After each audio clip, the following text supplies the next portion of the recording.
গুরুত্বপূর্ণ বক্তব্য রাখবেন। শায়েখের আরো অনেকগুলো গুরুত্বপূর্ণ প্রোগ্রাম আছে, লম্বা আলোচনা করার সুযোগ নাই। আমি শুধু একটা কথা বলে শেষ করব। গত জুলাই এবং আগস্টে বাংলাদেশে বৈষম্য বিরোধী আন্দোলন হয়েছে।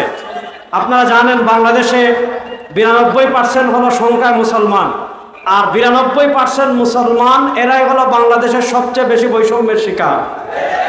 আপনারা দেখেছেন আমাদের দেশে, আমরা যদি ঢাকা ভার্সিটির কথা বলি, ঢাকা ভার্সিটিতে আপনারা দেখেছেন গত রমাদানুল মুবারকে প্রকাশ্যে কোরআন শরীফ তিলাওয়াতের মাহফিলের আয়োজন করতে দেয় নাই, প্রকাশ্যে ইফতার মাহফিলের আয়োজন করতে দেয় নাই। আমরা দেখেছেন শিক্ষা খাতে মুসলমানরা বৈষম্যের শিকার। আজকে হিন্দু অন্যান্য ধর্মাবলম্বীরা যেভাবে সহজে শিক্ষা লাভ করতে পারে, কোনো মুসলমান নারী, মুসলমান মেয়ে হিজাব পরে দেখা যায় বিভিন্ন ভার্সিটিতে তারা শিক্ষা লাভ করতে পারে না। কোনো মুসলমান সন্তান দাড়ি রেখে বিভিন্ন সরকারি চাকরি করতে পারে না। মুসলমানরা দাড়ি রেখে সেনাবাহিনীতে অংশগ্রহণ করতে পারে না।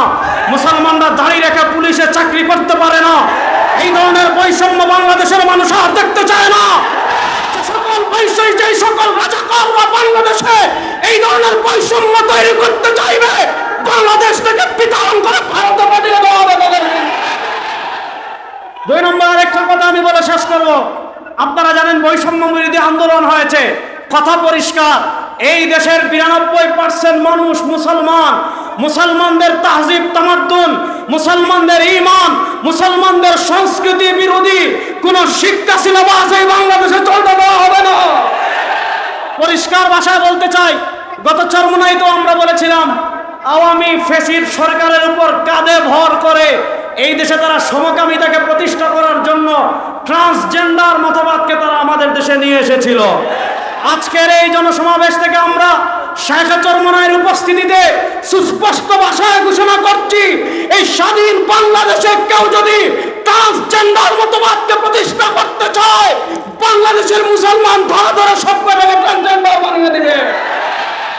শেষ কথা বলে শেষ করছি, বাংলাদেশের শান্তি প্রতিষ্ঠা হোক, ইনসাফ প্রতিষ্ঠা হোক, ন্যায় প্রতিষ্ঠা হোক, এটা আমরা চাই কি চাই না? বলেন না, এটা আমরা চাই কি চাই না?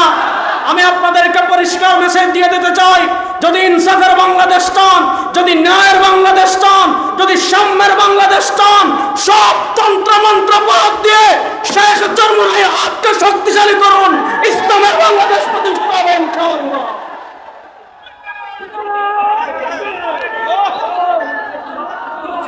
সমাবেত উপস্থিতি, আমাদের আজকের এই বিশাল গণসমাবেশে আমাদের মাঝে উপস্থিত হয়েছেন ইসলামী আন্দোলন বাংলাদেশের কেন্দ্রীয় কমিটির অন্যতম সদস্য জনাব ডক্টর মোহাম্মদ দেলোয়ার হোসেন। উপস্থিত আছেন কেরানীগঞ্জের মাটি ও মানুষের নেতা জনাব আলহাজ সুলতান আহমদ খান, জনাব আলহাজ হানিফ মেম্বার সাহেব সহ উপস্থিত আছেন